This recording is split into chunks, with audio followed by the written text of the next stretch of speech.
It began with yet another sleepless night for Laila in her quiet city apartment. Eventually, she drifted off to sleep, but soon found herself in the same recurring nightmare, a long, dark corridor with no visible end, dimly lit by flickering candles whose flames trembled with fear. The air was icy cold, and a faint smell of mold choked her breath. At the far end of the hallway, a shadow always appeared moving slowly. She could never make out its features, but the sheer terror it filled her with was overwhelming. She tried to run, to scream, but her body was paralyzed, her voice mute.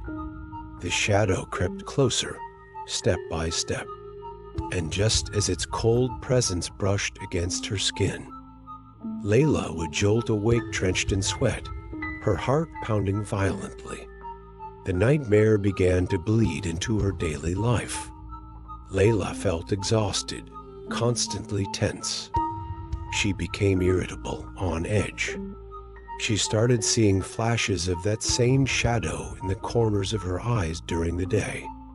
And sometimes she'd feel a sudden chill in the air, or catch a whiff of that moldy scent from her dream. At first, she tried to ignore it, blaming stress and fatigue.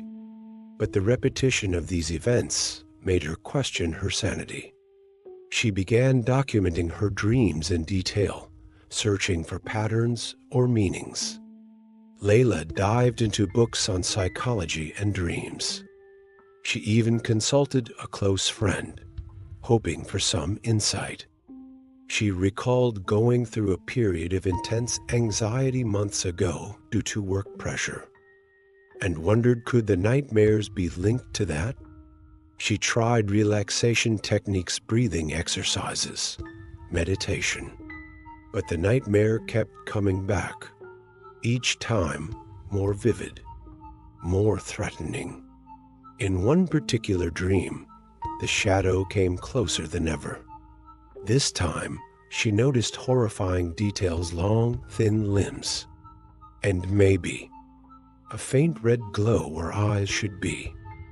Laila started noticing eerie similarities between the dream and her real life. The hallway resembled one from her grandmother's old house.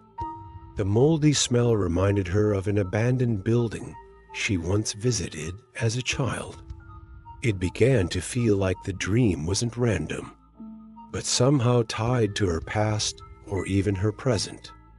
She searched through old memories, digging up family photo albums, looking for anything that could explain the strange familiarity she felt in the nightmare.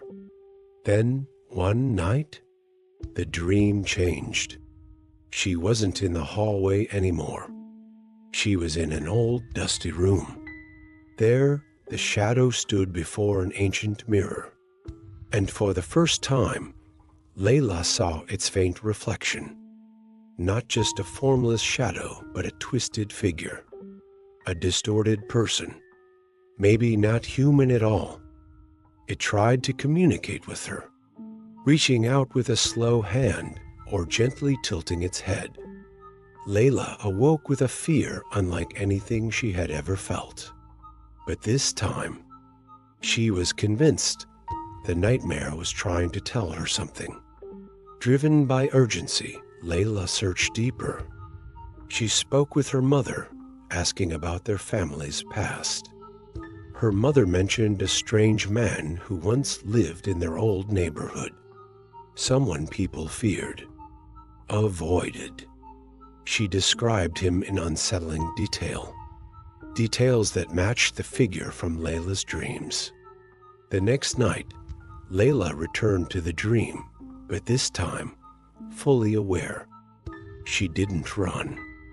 She stood her ground. Again, she found herself in the old room. The figure stood by the mirror. She stepped closer and looked directly into its reflection. Fear gripped her, but she held on to her courage and asked, with a trembling voice, "Who are you? What do you want from me? Why are you haunting me?" As she spoke, the figure reacted more clearly. Perhaps it tried to reach through the mirror, or whispered in a low, raspy voice. Then she understood. It wasn't evil. It was trapped. Maybe it was a tormented soul, or a painful memory tied to Layla's family begging to be seen, to be freed. And perhaps if she could understand it, she could help it move on and free herself in the process. After that night, the nightmares stopped, or maybe they changed forever.